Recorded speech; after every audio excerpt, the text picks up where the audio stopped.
Tonight, continuing coverage in the death of Mobile Police Officer Sean Tuder. Today, Mobile Police released new information about what happened Sunday afternoon, moments before the officer was shot.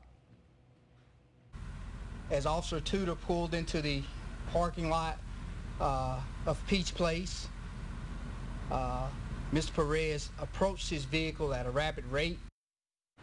News 5's Nicolette Schleisman is live at Mobile Police headquarters. And Nicolette, what else did we learn today?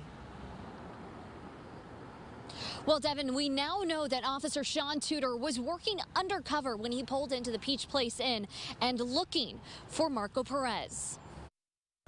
Officer Sean Tuder lost his life at the hands of Marco Perez. Officer Sean Tuder wasn't scheduled to be at work Sunday afternoon, but then he got a tip from a confidential informant about where he could find 19-year-old Marco Perez. Officer Tuder has been working diligently over the last month to try to take Mr. Perez into custody. He coordinated with his supervisor and went to find Perez. He was acting in a undercover capacity, and as a result of that, Peach Place Inn, we could not have driven a marked unit into that area and able to get, make contact with the individual. Officer Tuder was alone at the time, but backup was on the way. He was not wearing a bulletproof vest or a body camera. Officer Tuder was in his car when police say Perez rushed towards him. Tuder identified himself as an officer, and then the struggle began. At some point,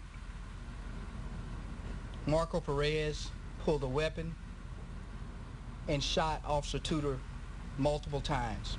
Police say Officer Tuder never had the opportunity to fire a shot. He did at one point have his weapon unholstered, and then he reholstered his weapon because of the physical contact that took place. And at this point, we don't know if he ever redrew his weapon.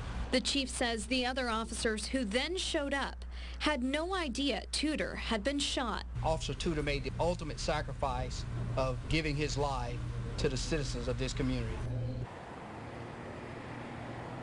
The backup officers are the ones who took Perez into custody, and police say they can't tell us more about the case because it has to go to court. Reporting live from Mobile headquarters, Nicolette Schleisman, WKRG News 5.